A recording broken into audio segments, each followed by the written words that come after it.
There was some news today that dropped regarding PlayStation 4 sales, specifically in the United States, and it's pretty interesting if you think about it.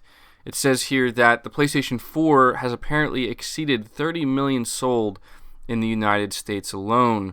Reading this article here, it says that back in July of 2019, Sony revealed the PlayStation 4 had shipped a total of 100 million units worldwide since its late 2013 launch.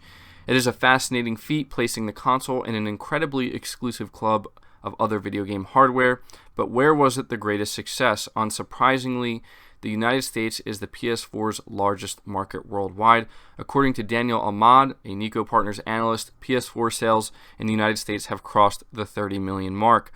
Ahmad addressed this on his personal Twitter account. In the post, he noted that the 30 million unit total means the US constitutes about 30% of the system's global sales. It seems Japan is in second place in this regard, having moved approximately 8.3 million PS4s in the device's home market. A reply under Ahmad's tweet asked how well the console is performing in France, to which the analyst replied it is just under 6 million.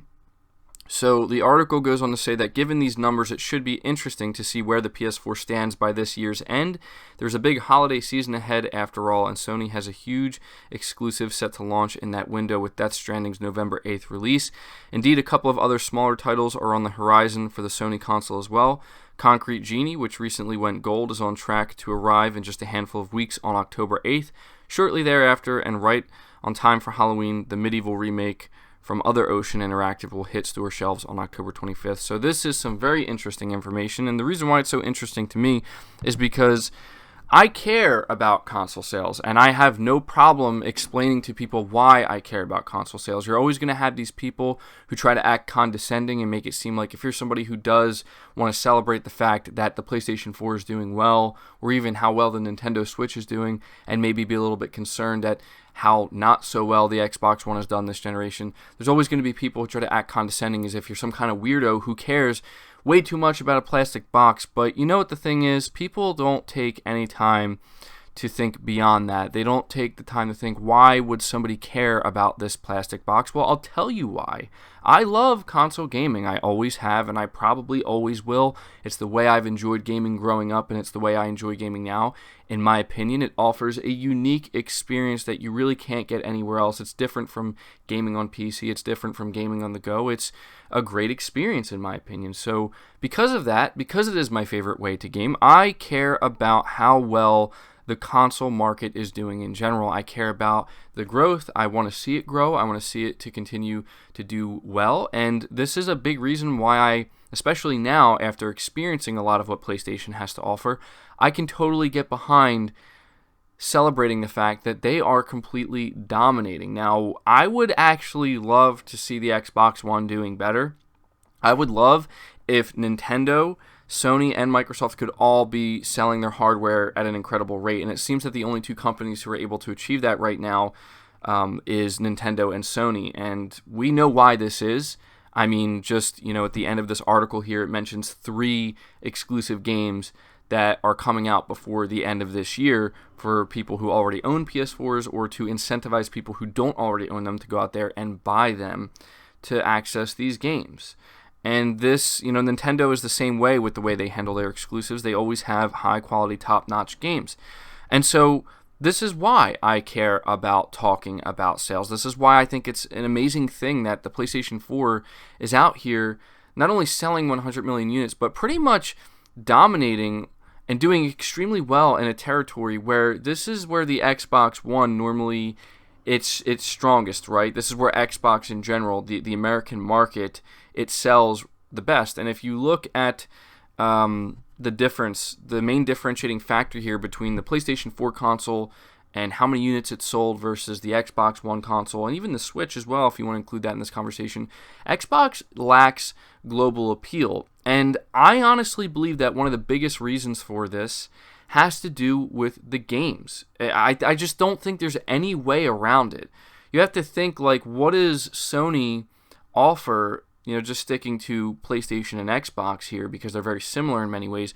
What does it offer that could make it that much more appealing worldwide, right? Is it because it's a Japanese console? Well, maybe, but I think it's the games. It's the diversity in their games. It's the fact that they're always trying to offer different experiences, things that can appeal to a wide array of people for different reasons. They don't just kind of stick with the only things that work. They still bring out the stuff that PlayStation fans who've been loyal for a long time have come to expect, but they also really branch out way beyond that. And I think that when you look at this console selling 30 million units in the US and you look at the Xbox One, we don't have exact figures for the Xbox One, but we do know that it's around that mark. It's between, I'd say, 30 million and 40 million. And I think 40 million is maybe being a little generous. I've seen people say that it's at 50 million, but I don't recall ever seeing anything claiming that the Xbox One has sold more than 50 million units. And if you look on a week-to-week basis, how well these consoles are selling, the Switch is doing amazing. The PlayStation 4, for a console that released at the end of 2013, is still doing really solid numbers. And it's going to be interesting to see if it continues to sell really well, because we know there's going to be price drops, and we know that there's a lot of other games coming out that are going to be considered system sellers before this console's life cycle is over, including Death Stranding, Ghost of Tsushima, The Last of Us Part 2, as well as some other titles as well. But, thinking about those big system sellers. And so when it comes to the Xbox Ones, having such a struggle to sell, I think it's more than obvious why. It's because not only has Microsoft de-incentivized people to go out there and support the console, and a lot of people consider that, oh, why should I be upset that I'm being strong-armed to go buy a console? Well, you can be upset if you want. If you don't care about console gaming, then I guess that's how you perceive it. But again, for me and many others, I like the console experience, and in my opinion, Sony and Nintendo giving you an actual reason to go out there and support that console experience, I'm all about that. But I have to really just kind of focus in on the fact here that when we look at these numbers, when you look at just the appeal that PlayStation has worldwide, it's going to be interesting to see if with the PlayStation 5, if they're going to be able to replicate this. Now, here's the thing. Sony is not going into next generation expecting to replicate the same type of sales performance that they've achieved here with the PlayStation 4. And they shouldn't, because there are going to be some big differences between the launch of the PlayStation 4 and the launch of the PlayStation 5. I've seen a lot of people say that, or at least some people, I can't say a lot of people, but I've seen some people coming out here saying that there's going to be a chance that Scarlett completely outdoes PlayStation 5, and that what we see now between the PlayStation 4 sales versus the Xbox One sales, it's just not going to be that way. I don't know where these people are getting that from. I don't know why anybody thinks that Project Scarlett is going to be able to hold its own against the PlayStation 5. It's just not going to be. Speaking realistically here, I think that at this point, Microsoft is essentially going to be in competition with themselves. Can they sell more units of Project Scarlett than they have the Xbox One this generation? I would hope to God that they can. I don't know if they can, but I would hope they can. But when it comes to the PlayStation 5, even if Sony is just competing against themselves, it's like if they can even hit half, not even half, but like let's just say 3/4, right? Like if they can sell by the end of the PlayStation 5's life cycle 75 million units, that's a huge success. That's going to be a huge success. But something tells me that, and maybe I'm just being a little overly optimistic here, and maybe it's because I want it to be this way, but at the rate Sony's going and the way that they've been able to bring so many people, like the way they've been able to get so many people this generation to invest into the PlayStation's ecosystem, to buy their games digitally, to basically say PlayStation is where I play my games, I think that they're going to have a really good transition rate. Like, I don't think it's going to be as rapid as what we saw from the PlayStation 3 to the PlayStation 4, because we know that most likely a lot of games are going to be cross-gen between PS4 and PS5. And so just thinking about sales, right, thinking about the global appeal, one thing I can say for certain is that the PlayStation 5 is going to get off to a great start. The PlayStation 4 has done an incredible job. And anytime I get the opportunity here to basically say, hey, guess what? PlayStation 4 is selling really well.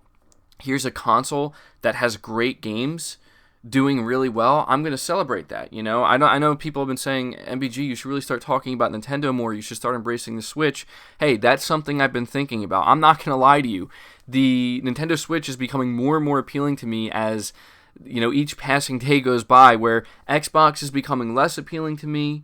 because of how similar Xbox and PlayStation are in competition with one another. In my opinion, PlayStation easily wins that one, you know. And the Switch, to me, I'm starting to look at it and think, you know, this offers some unique things that, you know, PlayStation doesn't in some ways. And so maybe this, I've seen a lot of people telling me, like, this is the best combination, you know, to have a PS4, a Switch, and a PC. And even for me, as somebody who doesn't game on PC, I mean, I do have an Xbox One console, so I'll always have that. But just thinking about sales, man, like, looking at the PlayStation 4, looking even at the Nintendo Switch and seeing, trying to figure out, why do these consoles sell so well? I think it's kind of obvious, right? And yet we see so many people fighting against this.